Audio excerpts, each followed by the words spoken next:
こんにちは、ハリケーンフットボールです。今回の教材は、リヴァプールの遠藤航に関する動画です。リヴァプールはカラバオカップでニューカッスルユナイテッドと決勝戦を戦う予定です。アンフィールドラップチャンネルでは、この決勝戦の前に、先日のチャンピオンズリーグの PSG 戦の敗戦を振り返りつつ、サウサンプトン戦でローテーションを行わなかったことなどにも触れながら、遠藤航を起用しないことにも不満を表しつつ、スロットの起用方法について疑問を投げかけています。サウサンプトン戦で遠藤航を先発させないなら、もう先発させることはないということだとも話し、遠藤航はもっと起用されるべきだという考えも、リバプールファンのみんなが持っていることがよくわかると思います。実際にどのように話しているのか、チェックしてみましょう。Yeah, and that's it's the sort of the way it goes sometimes. And on the subs as well, Liam, there's been a lot of talk about the subs, but I think subs is a bit of a lottery. And when managers are praised for subs, I'm always thinking, well, yeah, but you know, you're throwing them up. It's throwing the dice.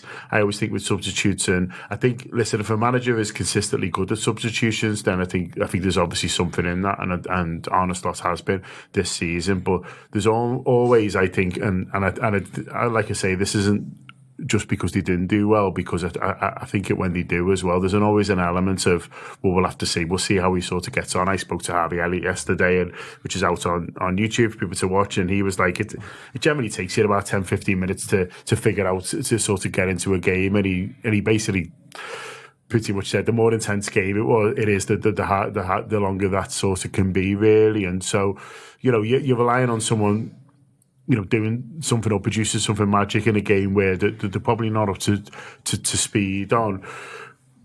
So, but that said, the sub sort of didn't make an impact at all yesterday, really, and that's, I think, as I say, I think that is a bit of a bad luck, because I think, you know, you could play again next week and do the same subs, and they could just play much better. But I thought Curtis just couldn't get to the pace of the game at all. You know, Elliott's obviously had 2 games in a row where he's made a big impact from the bench, but it's not, you know, he's not going to score a goal in less than a minute every time he sort of comes on the pitch, unfortunately, for all of us. And you know, Darwin obviously ends up missing the pen, and you end up thinking, well, is he better just keeping lads on and keeping McAllister on and keeping Szoboszlai on, because you know, you'd back them over the penalty, but they were starting to get on top, and we were tired. And if they score because you've left lads on who were tired, then you don't even get a penalty shoot. Obviously, I think he's got to be bold and try and stem that and win the game. It's a mad one, Subs, because they don't get mentioned if you don't lose the game most of the time, unless they score the winner. Yeah.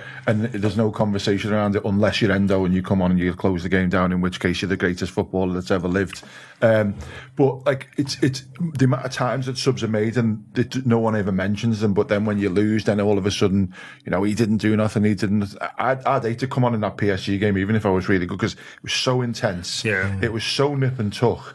It must be really difficult to get involved in a game like that and get sucked into the atmosphere. You know, I always have to trust the manager, the coaching staff and stuff. If they see that someone's in a red zone, if they know that someone's, you know, they've got to do it. I think the only thing I can't trust them on is putting Cody Gakpo on the other day when he looked like he had one leg. I just didn't get that. He was, God bless him, but it just, there was nothing there. And I'm guessing that's all you've got, but you wonder what Freddie Chiesa is thinking on the bench when... The Gakpo one was slightly weird because, listen, Arne Slot isn't the first manager to gamble and lose on a player, so he's coming back from injury. You know, you've got the information, the player's telling you, I'm fine, boss, put me in and stuff like that, and you've got a decision to make. And it happens every season to every manager, you know, unless you're never playing in a big game, there's always a call on that, really, and you think, well, do we just say no, get yourself right for the final, which he probably wishes he had done now, or does he say, listen, he's telling me he's all right, and the physio's saying he looks okay, and you know, if I could just get 10-15 minutes out of him, it's hard. And like I said, like, you know, every manager has probably done it at some point, and it's not worked. But every manager probably thinks, well, I've done it at that point, and it did work. And like Leon says, no one talks about them. No, exactly. And it's difficult, because I do wonder whether or not he was thinking, well, I've just taken off 2 lads who take penalties, so I probably need to put one on who could potentially take penalties. So I wouldn't have been surprised if he'd have been down to take the fifth one if there had been a fifth one. Well, Harvey Elliott was on the fifth one. He told me that. Was he? You need to listen to the interview. But he might have been on four. Well, yeah. Because we don't know. Yeah. Exactly, yeah. Well, put it this way, he would have probably been someone who would have been more likely to take a penalty than Luis Diaz, put it that way. So maybe that came into his thinking. But I don't know what Diaz would do on a penalty. No. I feel like he'd dribble it. Ramona. There's a part of me that hopes we never find out. But it's going to penalties Sunday. Yeah, and don't he's say on the that. last one. You know Come on. We're all having fun here. I think with substitutions, you can drive yourself insane. Say, like you were saying, in terms of what do you want to do? What can we do? And one of the other things that Slot said that I've always, ever since you said it, I've been thinking about is that it's so much easier to be a defensive substitute than an attacking substitute. Because I think that, for example, I thought Kwanzaa did actually really well when he came on. And Endo's Endo, he does his thing and he does it well. But when you've been asked to kind of get up to speed and to then try to make an impact and to try to create something, it's so much harder when you aren't at speed. I mean, the people who have been elite at it, so the one I always go think back to is Solskjaer, like his ability to be able to come on and always affect the game is so rare. And you look at your players and you think, well, who can do that? But then for me, and again, this might be overkill slightly, but I'm thinking that he was kind of hamstrung by the decisions he'd made before that day. I think this goes back to the decisions he made against Southampton. Yeah. I think if you rest some of those players against Southampton, then they are less likely to be in the red zone come the 85th, 95th minute against PSG. And then you can start to be a little bit more, well, I'm going to take a bit more risk and just give this guy another 15 minutes. Because, I mean, obviously, Arne Slot gave his reasons for why he wanted to play everyone in Southampton, and we've seen the whole idea of keeping them in rhythm, and when they haven't had a long break, they've not always been great, and you understand all that. PSG made 8 changes at the weekend, and they look like a team who had a rest at the weekend, and we didn't. And certainly in extra time. They were the ones who looked like they were going to score the next goal. And when you consider that there's another game that could go to extra time to come, it is a worrying situation. And also, I don't mean to scare anybody, but I looked into the details of exactly how many Liverpool players are going to be playing competitive games in this March international break. Newsflash, most of them. Yeah, all right, Mo. To be honest, the season's done in March. Anyway, sort of either way, we'll either have a couple, or we'll have a league title. So I'm not sort of too worried about that. But I think I'm all over the place on Southampton, and I was in the sort of the build up to it before the PSG away game. I was like, rest as many players as you can, and then we didn't play well at PSG, and so I sort of taught myself into the rhythm arguments. And then after PSG at home, I've ended up thinking that I was right in the first place. I'm talking myself through that journey because I think it's important to say, like, there always is a little bit of hindsight, and the manager's got to make these decisions, and they're tough. And I understand it's not all about freshness all the time. You know, there is rhythm arguments. There is, I think he wanted a good performance against Southampton. He got one eventually, but it didn't necessarily go how he sort of wanted it to. I always like I'll just get to 3-0 and then take everyone off argument, because I'm always like, well, what if you don't? What if you don't get to 3-0? It's like, it sounds wonderful, but what if that doesn't happen? That certainly didn't happen. But then the two who we did try and mess, McAllister and Robertson, he ends up feeling like he needs to sort of bring on at half time. We've talked a little bit about transfers. I can't figure out whether he's not rotating more because he's only got a small number of players he trusts. So if he gets more players than he trusts, he'll rotate more. Or if he's just not into it. And I think there might be a little bit at least of the latter. And when you speak to people who watched him at Feyenoord, they said he kept it fairly tight. I'm not sure he's mad keen, and so I don't think when what was it, 13 points clear going into that game, playing the worst side in the league at home. if you're not playing Endo, then you're never going to. But I just really, then you could say, but he's obviously not too keen on him. He doesn't do what he needs him to do and stuff like that.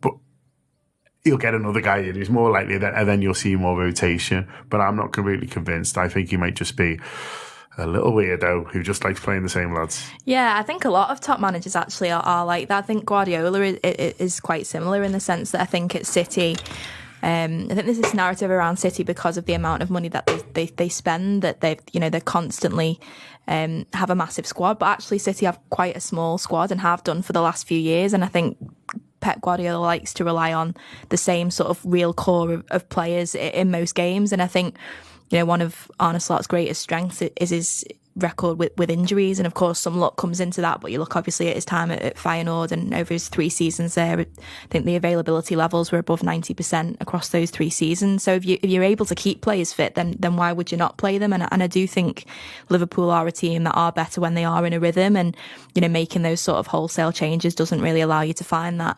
That said, I would have maybe liked a few more against Southampton. I'm not saying change the whole team, but I agree with you. I think Endo has done absolutely everything possible to show that he is a very capable player, whether he's playing at the back, whether he's playing in midfield. And I think if you can't play him against a team that are at the bottom of the league when you're going to have most of the ball, I can't really reconcile with that decision. And that is where I do think maybe Slot is wary of some of his players. Maybe doesn't trust them as much as he perhaps should.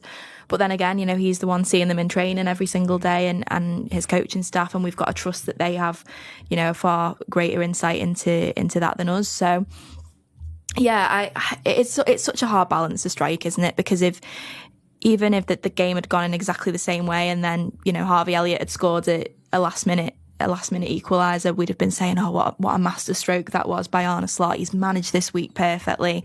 So it's so difficult. I think that Liverpool not having as many of the reliable penalty takers on the pitch by the end of extra time was a blow, I think. But then it's hard because McAllister was on a yellow card, and PSG did look far more energetic in extra time. So if he'd have had to yank someone down, and then Liverpool had been down to 10 men and something like that, there's all those sorts of things to consider. I would have probably kept Szoboszlai on. He's a really reliable penalty taker. It's so hard, and it's why I'm very grateful I'm not an elite level manager, because I would be terrible. I'd be just going to someone else. Can you make the decision? Because I haven't got a clue. I don't think he could have done Elliott without doing Szoboszlai, and I think he probably just wants to get Elliott on the pitch, thinking, maybe it's just his time. Yeah, and to be fair, I don't really have a problem with the Gakpo sub, as much as obviously it was disappointing when he came on in the end. He's not actually been out for that long. He's been out for 2 weeks, which it's not as if he's been out for 8 weeks and he's just thrown him in. He's been out for a relatively short amount of time. So fitness-wise, he should have been okay. So he's obviously just still not over what it was. It's maybe a little bit of lack of match sharpness, still maybe a little bit of pain, but it's not as if he's been out for a really long time. So I don't mind that, and I think Gakpo's done enough this season to warrant being given a chance in that game, particularly when the forward line weren't firing. But I do think there is maybe an argument now that this season Arne Slot has been able to really look at his squad, and I think the positive is that I think he now does have a very clear idea of the areas where he would like more bodies, so that he has that option to rotate, and that he can maybe trust another, he doesn't need another squad of 11 players that he needs to trust, but I think another 3-4 players who he feels like he could play in any kind of game, I think would be really beneficial. It's really interesting because you talk about like match fitness, match sharpness, and there must be that element of trust with players as well, because he's seen them in training get that, but he hasn't quite seen them perform in a top game and stuff like that, and it must be that same conundrum. But then the challenge from that comes is that if you never give them a game, you can't get to see whether or not they're going to be able to cut it. So maybe if, touch wood, we get a few decent results in the next month or so, then he can give some of them that game sharpness and see how they are when maybe the league results aren't as important, because it's almost nearly there, I'm guessing. I think it's difficult because, like you say, for some of the guys who haven't had a chance, when they have had a chance, it's not been with the first team. It's been with other guys who are in a similar situation. For Plymouth, for example. Yeah, or PSV. I'm going to stop mentioning that game, I promise. And so you get to a situation where how relatable is that as evidence of what this person can do with the first team, with the best team?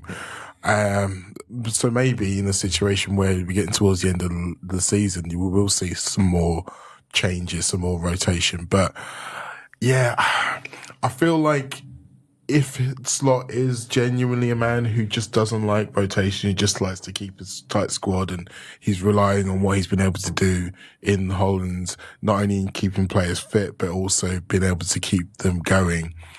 I think he would have to acknowledge the fact that that's a lot harder to do in England, not just because of the fact that we've got a whole extra cup competition to deal with, but just the way the games naturally are more intense. Then you have to think about the fact that the teams towards the bottom of the league are harder to beat in England than they are in Holland. So when you factor all three of those things in, it is so much harder to just say, I'm only going to use these 14, 15 guys and they're going to take me to where I need to be. You have to start trusting others. And you can make the argument with Endo, you can make the argument around the style of play that he is and say, well, maybe he doesn't do the kind of thing that you want. But then he had Tyler Morton sitting there for months, who is that style of player, didn't see the pitch. And again, the big unknown is training, what they are, what he's asking them to do and what they are or aren't doing. That's the one thing we're never going to get to see and know. But you look at it and you think, I wonder whether he's going to get to the end of the season and think, well, this is my ideal, but in order to survive in this country, I'm going to have to adapt to it a bit. 次は解説です。少し長い動画で、アクセントや話すスピードからリスニングはかなり難しいとは思いますが、ボキャブラリーに関しては、それほど難しいものはほとんどなかったです。表現としては、少し曖昧で分かりにくいものもありましたが、時間の都合もあり、難しそうなボキャブラリーのみ厳選して解説しています。あまり多くはありませんが、本日の解説をチェックしてみましょう。I think he's got to be bold and try and stem that and win the game. ステムは動詞として使うと、食い止める、抑えるという意味になり、例えば、インフレを抑える、失業率の上昇を食い止めるといった場面でよく使われます。特にビジネスや政治、スポーツの試合などで、悪い流れを止めるという意味で登場することが多いです。また、名詞としては、茎や支柱の意味があり、植物やワイングラスの足の部分を指すときに使われます。ニュース記事やビジネス会話でよく登場する動詞なので、特に問題を抑える、止めるという文脈での使い方を覚えておくと便利です。I think he's got to be bold and try and stem that and win the game. I think he's got to be bold and try and stem that and win the game. It was so nip and tuck. ニップ&タックは、特にスポーツや競争の場面で使われるフレーズで、接戦や拮抗した状況を表し、例えば、サッカーの試合で両チームが同じくらいの実力を発揮し、どちらが勝つかわからないときに使います。また、選挙やビジネスの競争でも使われることがあり、最後まで結果がわからない接戦を表す便利な表現です。ニップもタックも小さくつまむ、引き締めるといった意味があり、互いに押し引きをしているイメージからこの表現が生まれています。試合の実況やスポーツ記事などでよく使われるので、覚えておくと役に立ちます。It was so nip and tuck. It was so nip and tuck. The physio saying he looks okay and フィジオはフィショゼラピストの略で理学療法士。フィジオセラピストという意味でスポーツや医療の分野でよく使われます。特にサッカーやラグビーのチームでは選手の怪我をケアする専門スタッフとしてチームのフィジオという言い方をし、例えば試合中に選手が倒れるとフィジオが駆け寄って治療を行う場面をよく見かけます。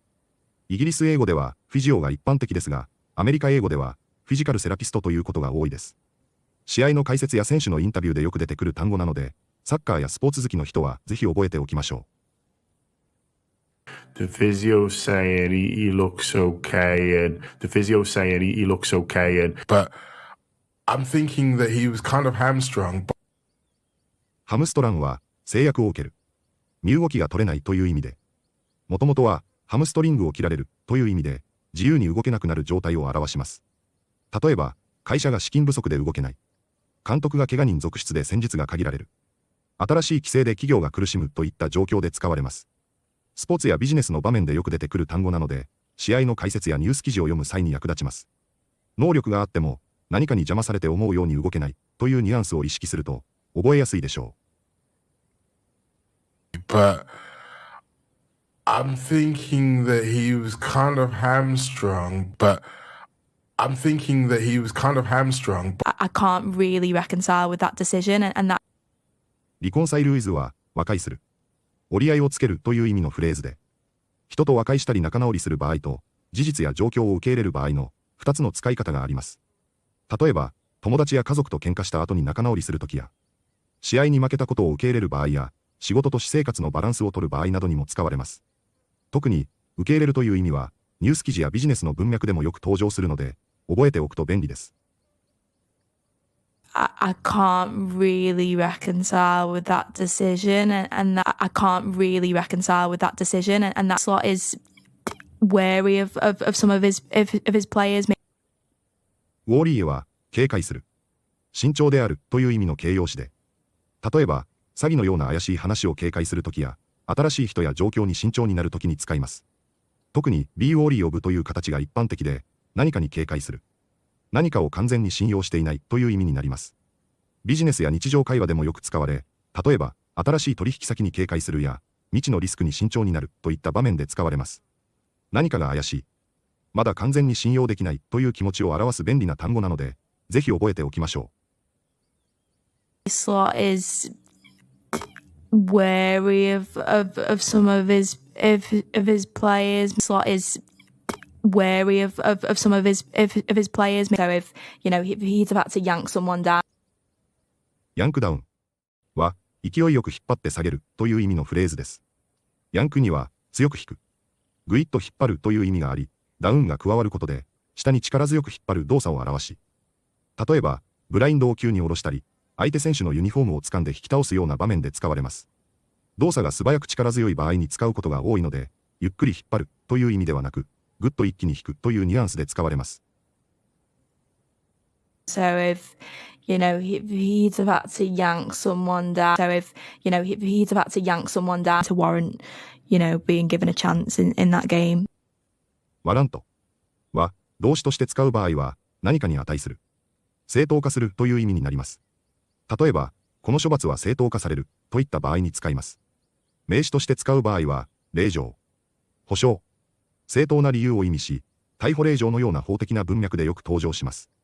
特にビジネスやフォーマルな場面で、この決定は妥当だということを表現するのに役立つ単語で、ニュースや契約書などでもよく使われるので、覚えておくと便利でしょう。To warrant, being given a chance in that game. To warrant, being given a chance in that game. It must be that same conundrum. カナンドラムは難しい問題、ジレンマという意味の単語で、簡単に解決できない複雑な問題や、どちらを選んでも悩ましい状況を表すときに使われます。例えば、監督がどの選手を起用するか悩んでいる。会社がコスト削減と投資のどちらを優先するか迷っているなど、意思決定が難しい場面でよく使われます。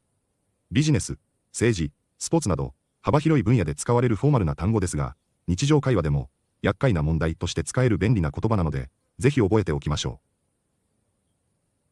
And it must be that same conundrum, but it must be that same conundrum. And so you get to a situation where how relatable is that?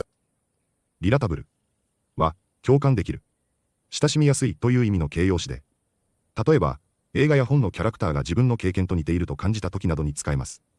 SNS や日常会話でもよく使われるカジュアルな言葉ですが、ビジネスの場面では顧客にとって親しみやすいブランドのような文脈でも使われます。自分の経験と重ねて理解できるときに使う便利な単語なので、ぜひ覚えておきましょう。And so you get to a situation where how relatable is that? And so you get to a situation where how relatable is that? いかがでしたか？カラバオカップの決勝戦で遠藤航を先発予想するリバプールファンが多くはないものの、先発を期待しているリバプールファンが多いのも実感していますので、また時間が間に合えば、今日また他の動画も上げたいと思います。いずれにしても、カラバオカップの決勝戦、遠藤航の出場、遠藤航が優勝カップを掲げるのを楽しみにして応援したいと思います。本日もご視聴いただきありがとうございました。